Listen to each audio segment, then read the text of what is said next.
2024 లేదా 25లో డిగ్రీ లేదా బీటెక్ చదివారా? సాఫ్ట్‌వేర్ జాబ్ కోసం ఎదురు చూస్తున్నారా? అయితే కోడ్ జ్ఞాన్ 100 డేస్ కోర్సులో చేరండి. జాబ్ సాధించండి.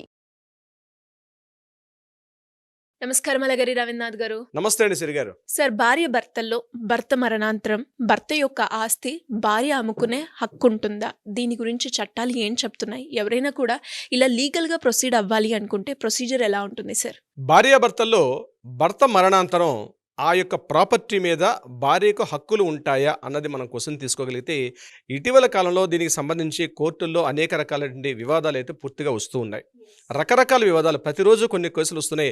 మాకు కూడా చాలామంది కాల్ చేస్తూ ఉంటారు. ఆ వివాదాలు తెలియకుండా వాటిని పూర్తిగా సేల్ చేసుకోవడం, ఆ సేల్ చేసుకున్న తర్వాత మరలా దాని మీద ఇంజెక్షన్ పిటిషన్స్ వేసుకోవడం, ఆ ప్రాపర్టీ మాదని చెప్పి ఆ యొక్క లీగల్ హెయిర్స్ అందరూ వాటి మీద మరలా కోర్టుకు వెళ్ళి పిటిషన్స్ పెట్టడం, రకరకాల వివాదాలు అనేవి ఎప్పుడైతే భర్త మరణాంతరం రకరకాల వివాదాలు ఇటీవల కాలంలో బాగా పెరిగిపోయాయి. చట్టాలపైన పూర్తి అవగాహన లేకపోవడం, అదేవిధంగా పక్కవారు ఏదో చెప్పారని చెప్తూ ఇమీడియట్గా దాని మీద మనం కోర్టుకు వెళ్ళి పిటిషన్స్ వేసుకోవడం వల్ల అవి ఇయర్స్ టుగెదర్ అంటే సంవత్సరాల తరబడి కోర్టుల్లో వాటి మీద వివాదాలు వాద్యాలు పెరిగిపోయి వాటికి సొల్యూషన్ లేకుండా పోతుంది. అయితే నేను దీనికి సంబంధించి కొంత క్లుప్తంగా మీకు చెప్పే ప్రయత్నం చేస్తాను సిరిగారు. ప్రధానంగా అంటే హిందూ సక్షన్ యాక్ట్ 1956 ఏదైతే ఉందో హిందూ వారసత్వ హక్కు చట్టం ప్రకారం ఇక్కడ భర్త మరణాంతరం అంటే భర్త చనిపోయిన తర్వాత భార్యకు పూర్తి హక్కులు ఉంటాయి అంటే ఇక్కడ క్లాస్ 1 లీగల్ హెయిర్స్ అంటారు. క్లాస్ 1 లీగల్ హెయిర్స్లో ఎవరెవరైతే ఉంటారో వాళ్ళకి ఇమ్మీడియట్గా ఆ ప్రాపర్టీకి వాళ్ళకి సంబంధించిన భాగ పంపకాలు జరుగుతుంటాయి. ఈ యొక్క క్లాస్ 1 లీగల్ హెయిర్స్లో ఎవరు వస్తారు? ముందుగా భార్య వస్తుంది, నెంబర్ 2 కొడుకు, కూతురు, అదేవిధంగా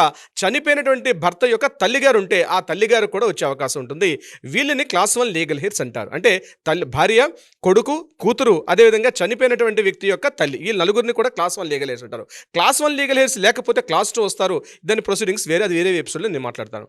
ఇక్కడ క్లాస్ 1 లీగల్ హెయిర్స్లో భార్యకి ఏమవుతుందంటే చనిపోయిన వ్యక్తి యొక్క తన స్వార్జితం యొక్క ఆస్తి, భర్త తను సంపాదించుకున్నటువంటి ఆస్తి తను ఎవరికి విలు రాయలేదు, ఏమి రాయలేదు, అటువంటి సందర్భాలు చనిపోయినప్పుడు వీళ్ళు కోర్టుకు అంటే దగ్గర ఉన్న తహసీల్ ఆఫీస్కి వెళ్ళి అక్కడ ఫ్యామిలీ సర్టిఫికేట్ తీసుకోవడం, అదేవిధంగా కోర్టుకు వెళ్ళి లీగల్ సక్షన్ సర్టిఫికేటు లేకపోతే నేను చెప్పినటువంటి లీగల్ హెయిర్ సర్టిఫికేట్ తీసుకున్నప్పుడు దాని తగ్గట్టుగా వాళ్ళకి భాగ పంపకాలు జరుగుతాయి. ఆ భాగ పంపకాల్లో భార్య యొక్క వాటా ఏదైతే వస్తుందో ఆ వాటాను మాత్రమే తను అమ్ముకునే హక్కు ఉంటుంది. ఇది నెంబర్ 1 పాయింట్. అలా కాకుండా ఈ మొత్తం ప్రాపర్టీని అమ్మాలనుకునేటప్పుడు మాత్రం మిగిలిన వాళ్ళ యొక్క అంటే కొడుకు, కూతురు, అదేవిధంగా తల్లి యొక్క సంతకాలు కూడా అవసరం.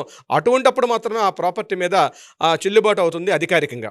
అలా కాకుండా మొత్తం ప్రాపర్టీని అమ్మాలనుకుంటే మాత్రం ఆ భార్య దాని మీద వాడికి పూర్తి హక్కులు ఉండవు, ప్రాపర్టీ మొత్తం మీద హక్కులు ఉండవు. ఎందుకంటే క్లాస్ 1 లీగల్ హెయిర్స్లో కొడుకు, కూతురు, తల్లికి కూడా భాగ పంపకాలు ఉంటాయి కాబట్టి వీళ్ళందరికీ చెల్లుబాటు అయ్యే విధంగా ఉంటుంది. ఇది అతని యొక్క స్వాధీనమైన ఆస్తి.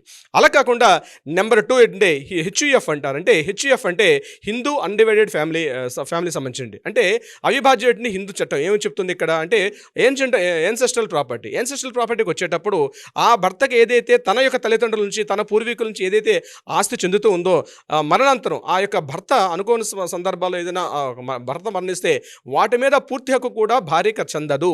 వాటి మీద కూడా తన కొడుకులు, తన కూతుర్లు కూడా భాగ పంపకాలు చెందుతాయి. వాళ్ళకు కూడా లీగల్ హెయిర్స్ ఉంటుంది. ఆ ప్రాపర్టీని అమ్ముకునే హక్కు కేవలం భార్యకు ఉండదు. ఇక్కడ కూడా ఏంటంటే మిగిలిన వాళ్ళతో పాటు కలిసి భార్య యొక్క ప్రాపర్టీని అమ్ముకుని అంటే సేల్ చేసుకోనుకుంటే తన కొడుకులు, తన కూతుర్లకి ఏదైతే ఉంటారో వాళ్ళందరూ కలిసి ఆ ప్రాపర్టీని సేల్ చేసుకునే హక్కు ఉంటుంది తప్పించి కేవలం భార్య యొక్క ఆ ప్రాపర్టీని అమ్ముకునే హక్కు కానీ అనుభవించే హక్కు కానీ మాత్రం ఉండే అవకాశం లేదు. మిగిలిన పిల్లలకు కూడా యాస్టీస్గా వాళ్ళకు కూడా హక్కు వస్తుంది. ఇక 3వది భర్త మరణానికి బిఫోరు అతను ఏదైనా విల్లు రాసుకున్నారు అనుకోండి, అంటే విల్లు రూపక ప్రకారంగా భార్యకి ఇంత వాటా చెందాలి, నేను సంపాదించిన ప్రాపర్టీ ఇది.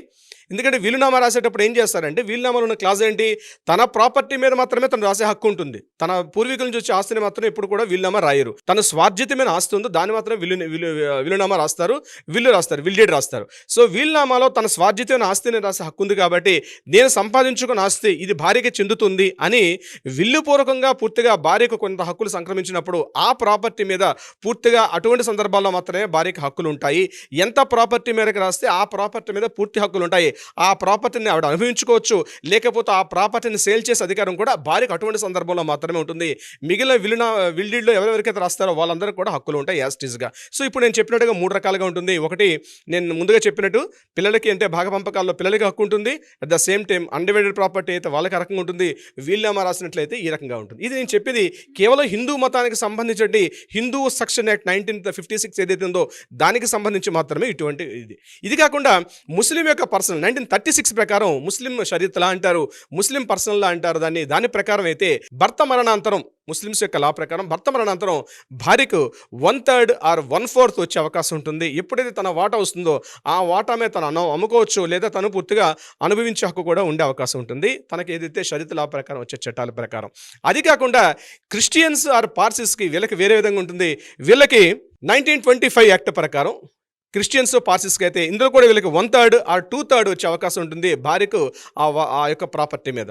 సో తనకైతే ఏదైతే భాగ పంపకాల ప్రకారం తనకు వస్తుందో 1/3 కానీ లేకపోతే 2/3 ప్రాపర్టీ ఏదైతే వస్తుందో ఆ ప్రాపర్టీని తను అనుభవించే హక్కు ఉంటుంది.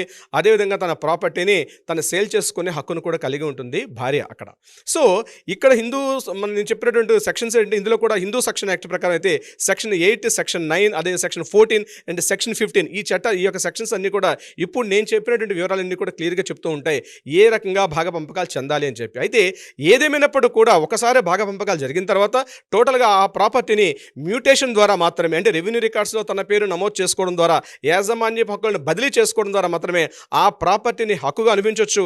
లేకపోతే ఆ ప్రాపర్టీని అమ్ముకునే అధికారం అయితే ఆ భార్యకు ఉంటుంది. ఇది యాక్చువల్గా దీనికి సంబంధించినటువంటి వివరాలన్నీ ఈ రకంగా ఉంటాయి. సిరిగారు సార్, మరి ఎవరికైనా కూడా లీగల్ పరంగా ప్రాపర్టీ ఇష్యూస్ పైన డౌట్స్ కావచ్చు, లేదు అంటే ఎవరైనా కూడా మీ అడ్వైస్ కోసం ఎదురు చూస్తున్న వాళ్ళకి ఎవరికైనా కూడా మీ అపాయింట్మెంట్ కావాలి అంటే ఏ విధంగా అందే ఛాన్సెస్ ఉన్నాయి సార్? తప్పనిసరిగా సిరిగారు కింద స్క్రోల్ అవుతున్న నెంబర్ని కాంటాక్ట్ చేయగలిగితే మన లీగల్ టీం వాళ్ళకి అప్రోచ్ అవుతారు, సరైన విధంగా సలహా సంప్రదింపులు కూడా చేస్తారు. అలా కాకుండా ఇంకా ఏదైనా వివాదం ఉంది, దాని పరిష్కారం కావాలని, న్యాయ పరిష్కారం కావాలనుకుంటే డెఫినెట్గా ఆ నెంబర్ కాంటాక్ట్ చేయగలిగితే దానికి సంబంధించినటువంటి న్యాయ పరిష్కారం దిశగా కూడా మన వాళ్ళు ప్రయత్నం చేస్తారు. సిరిగారు thank you sir, thank you so much. Thank you so much అండి. సుమన్ టీవీలో మీ పర్సనల్ అండ్ బిజినెస్ ప్రమోషన్స్ కోసం కింది నెంబర్కి కాంటాక్ట్ చేయండి.